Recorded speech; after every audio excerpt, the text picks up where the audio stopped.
Hey guys, I'm back, and today I'm going to talk about uncomfortable conversation, difficult conversations. Because just because you have now raised your self awareness, you know the key drivers on how to motivate your team, you're still going to end up in some sticky situations sometimes because not everyone is as aware and as mature as you are, and we all go through difficult patches in our life.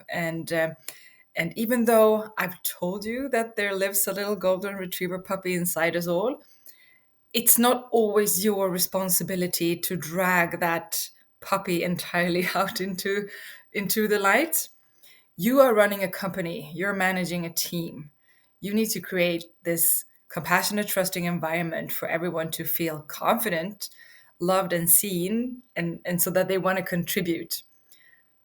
But sometimes people are just not ready for that. Maybe they are going through some tough patches on other areas of their life, or maybe they don't really want to work for you. I've seen that a few times when arrogant employees and they just feel that they are entitled and they are safe. And in Sweden, rightfully so, we have very strict labor laws. You can't just fire people right, left, and center. I mean, thank God for that. But that doesn't mean that you can be an asshole and having a negative impact on your entire team. No one is that entitled.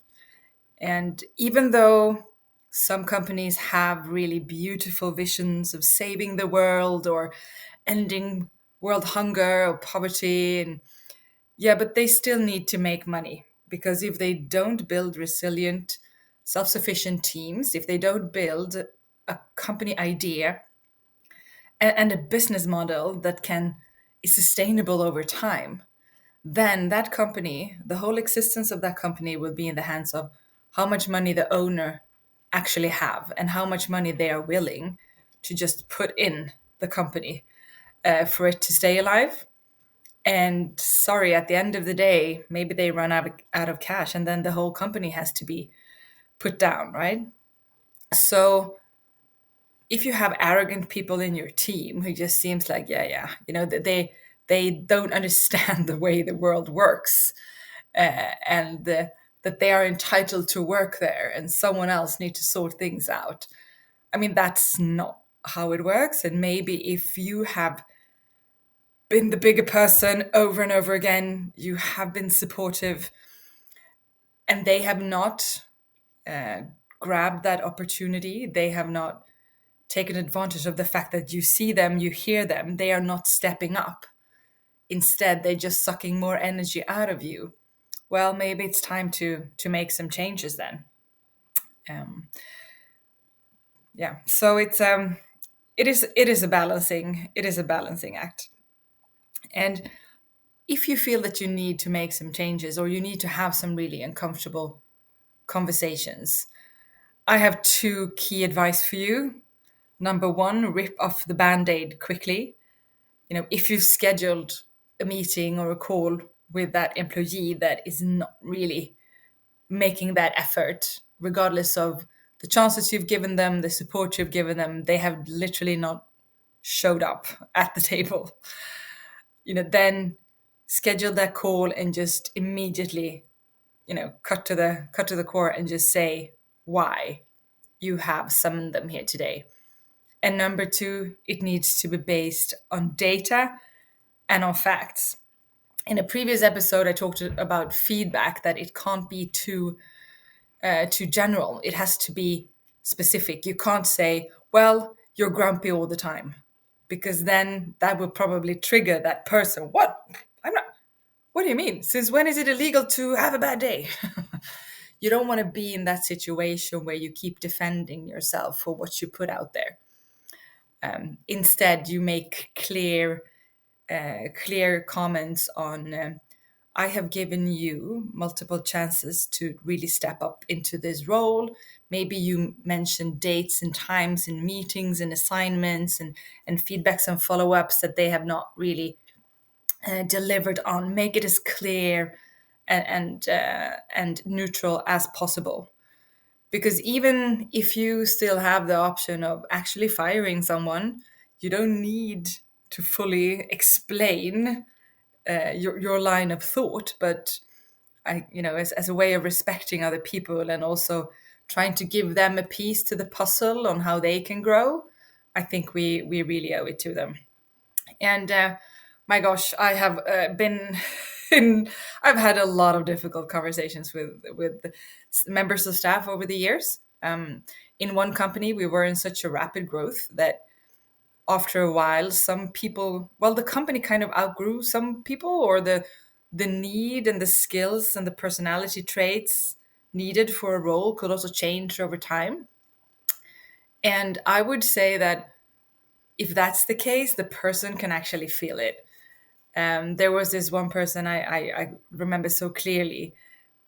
He lost his confidence because the requirements has changed so much that it was no longer aligned with who he was, and he struggles so bad with that. But it's one thing to then make the decision yourself, like, maybe it's time for me to leave this company because my work here is done, rather than being let go. Even though you feel that you were thinking of leaving anyway, but they kind of beat you to it. We all have that inner sense of pride, so it's always going to be very, very tough, even though you know that it's the right move. I mean, this happened to me, but I was on the other side of the table. I jumped on a gig at a company, and there were no clear rules really. I could craft my own role within the company, and it sounded really cool. But at the end of the day, no, it wasn't, because it was so loose that I was not measured on anything really, and everything was just up to me, and I did not have the mandate either. So I was just like running around like a headless chicken, and the culture, my God, it did not fit me at all. So I was thinking, okay, I need to get out of here, right? But then they beat me to it, and I was just like, they're throwing me out. Yeah, Charlotte, because you were literally about to just walk out the door anyway. But just the fact that they threw me out, they didn't choose me. It still hurt, even though, I mean, on an emotional level, like, I get really upset thinking about it. But on an intellectual level, I was like, yeah, it was the right decision for all of us. So, but just knowing that it helps, at least it's helped me over the years to be be firm, be short, and be cut to the chase, and just rip it off, and move on, and also let that person digest the fact that, shit, I got fired. So instead of I remember the first person I was going to fire, I was just like, oh, a bit nervous. So they walked into the room, and I was like overcompensating by being super nice, because I knew I was going to do something that he would not feel was nice. But then what I do is that I'm just sending mixed signals, because he's sensing something is off. But then he walks in, and I'm super, super, nice and bubbly and loving. And he was like, okay, maybe I read it wrong. And then we talk, and we talk about, oh, how was the weekend? And then he starts to relax more and more. And then boom, oh, by the way, you're fired. I'm like, what? No, just take it, head on. Sorry, I have some bad news. We are in a situation XYZ. And the need is DEF going forward, and blah blah blah. And that, I'm sorry, but we landed in this decision. And then give the person some time to actually digest this. Don't expect them to be like, okay, cool, and then you go back to talk about the weekend and give each other a big hug or something stupid like that. People react differently. I have been threatened. I have been met with complete silence, and just the person just looked at me after a while and said one question: is that, can I leave now? I need to just get out of this room. And of course, you have to let them go. And But I've also been having people crying their eyes out in front of me, and it's never nice. And then you also, if you are firing someone, you also need to make the decision: do you need them to keep working for you for a few months before their contract expires, or is it fine for them, if they wish to do so, that they actually leave straight away? I mean, have a plan ahead. And also, if you're going to give the option to the person to either walk or keep working for throughout the contract, then don't make them take that decision in that room and they sit there with you, because they can't really think clearly. So just say, I'm going to phone you up tomorrow, and please don't give me any answers now. Just let's talk about it and make that decision tomorrow, just to give them some time to digest. If they have a family, go home and talk with their spouse, and etc. But it's yeah, it's I think it's very crucial. But then there are different types of situations. I've also had uncomfortable situation addressing substance abuse, or when people clearly have a lot of trauma in the personal life and it affects the company life, or the corporate life and their role in the company. I've also had uncomfortable conversations of misbehavior and bullying, and it's it is what it is. It is a difficult situation, but you as a leader need to take these head on, because if you don't, the respect that other people in your team will have for you will slowly diminish, and that is not the way to keep your high level and high energy and trusting environment among your team, for them to really feel that you are a solid leader who knows right from wrong. And even though you're human and that you can screw up sometimes, you still, you're trying and you try to do your best. So that's very important. But then I've also been in situations where it's just basically layoffs. Everything is great, but you lost a client, or something happened that severely cut your potential of making money, and you just need to adjust the cost base, and you need to let perfect people go. And that it's sad, but it's on another layer, at least from the leader point of view, when you have those one-on-one calls, because it's not personal, but at the end of the day, the person itself is losing their job and maybe their livelihood. So it's a crisis for them regardless. It doesn't make it easier for them. They still need to go out and find a new job. Just a little quick advice: if you are dealing with layoffs, and it's so easy to focus on the people that you're letting go, and it's like you just think, yeah, because in these tough times when we have these layoffs, the people that are still working for the company, they should be relieved and just like, whew, they still have a job. Yeah, but I mean, they still lost a lot of colleagues that they love, right? And number two, they're not stupid. Just because our revenue potential went down and we have to let go a lot of people, it means that, yeah, I still have my job, but it's still also business as usual. So meaning, keeping this job, I have maybe to work like twice what I did before, because just because we let them go, it's not because we don't need the manpower anymore. It's just that the market and the revenue potential has changed. So just don't think that they should stick around because they're grateful that they didn't were the ones that had to leave. If they're smart, and if they see, shit, this boat is sinking, I need to get out of here. So don't lose focus on the people that are still around. Just a little advice.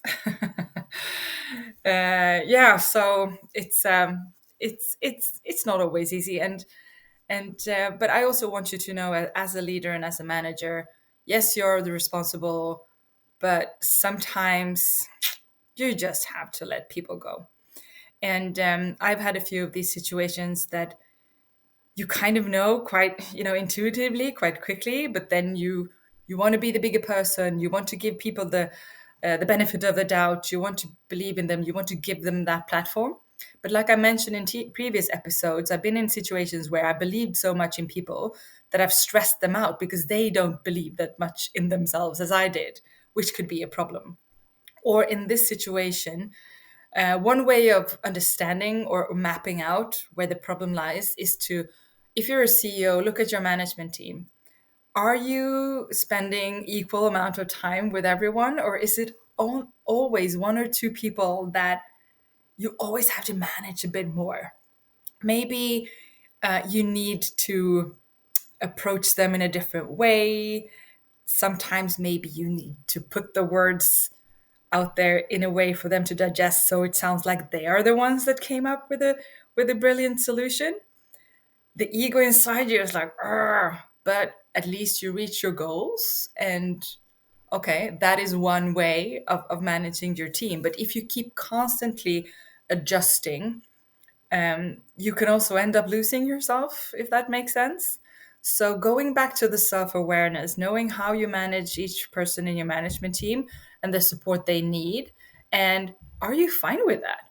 Or is it actually one person that it just takes too much energy from you? The end product is brilliant, but you wanted the situation to be a bit more self sufficient and independent.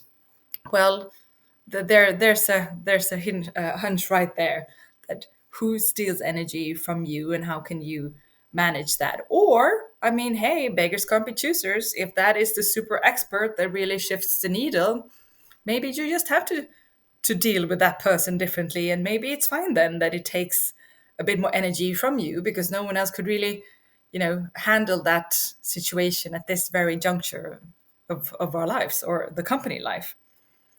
But it all comes back to self-awareness. And I also want to thank you for giving me feedback and comments on my content. And the last episode on self-awareness, there was a guy on LinkedIn. Thank you so much. You also shared more levels on this, because I talked about the self-awareness of knowing your skills and your challenges that but also how you affect other people and your personality and your role, and just being aware of that. But then we also talked then on LinkedIn about being on the spectrum, or because you're different, or being in international context. He was British, so how are Brits being perceived in general out in the world? Just their dialect, the way they speak, or just when they say that they are from the UK, for instance, or me being from Sweden, what does that trigger in people? Or being a minority in general. I am the only woman on this board. What does that mean? Or I am an expat woman moving to a very strict Muslim country.